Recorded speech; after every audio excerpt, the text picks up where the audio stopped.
That day, I snuck the crown out of the house and I put it on her head. Then I pretended to be her knight and served her. I did it all because I wanted to spend more time with her, that scared and quiet girl. We made a promise to one day go outside the village without any worries. Priscilla, I'll protect you. We were connected in that both our families descended from the witch who founded our village. In that miserable village that dreaded us, Zara and Scold were the only ones who would come out and play.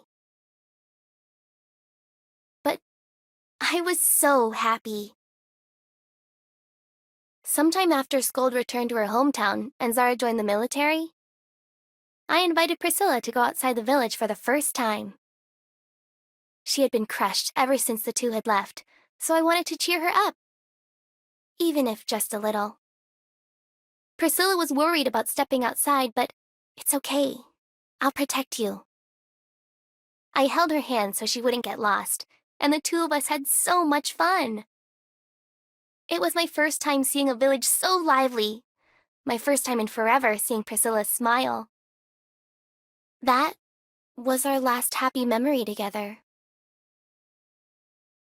On the way home, these men in black suddenly appeared and surrounded us.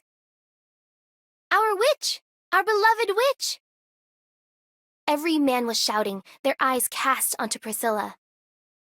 Having no idea who these men were, I drew my sword and ran towards them.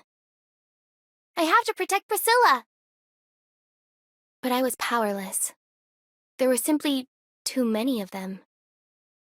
Injured, I kneeled helplessly as one of the men came to finish me off. It was then that Priscilla screamed, and flames engulfed everything around us. The air reeked of burning embers, and a cold blade was aimed at my throat. Standing there dazed, I heard Priscilla's voice. I'll go, so please, please spare REAN. No, no way. Don't do this. That explosion was Priscilla's power.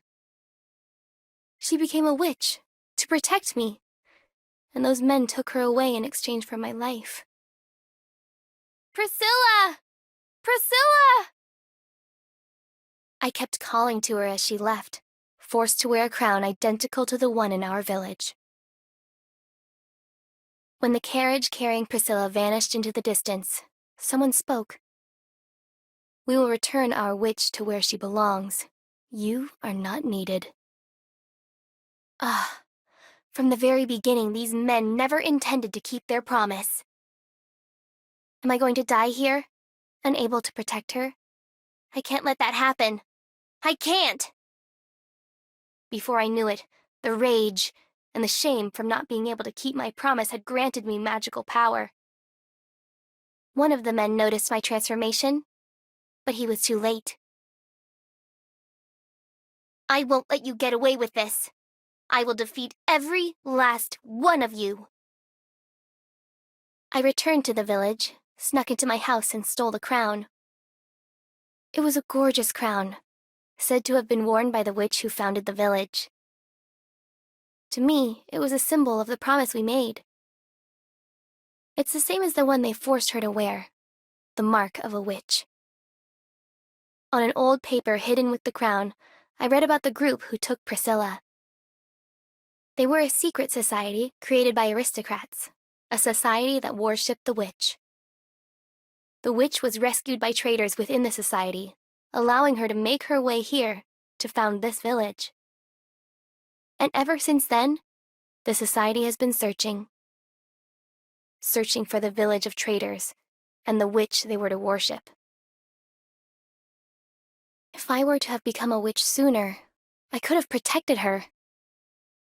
No, it's too late for excuses. That's why I'm going to go save her now.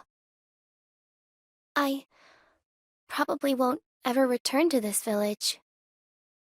After all, if Priscilla and I stay here, we'll just be tools to keep the witch's bloodline alive. Wait for me, Priscilla. I'll keep the promise I made to you, and I will never, ever give up until we're together again.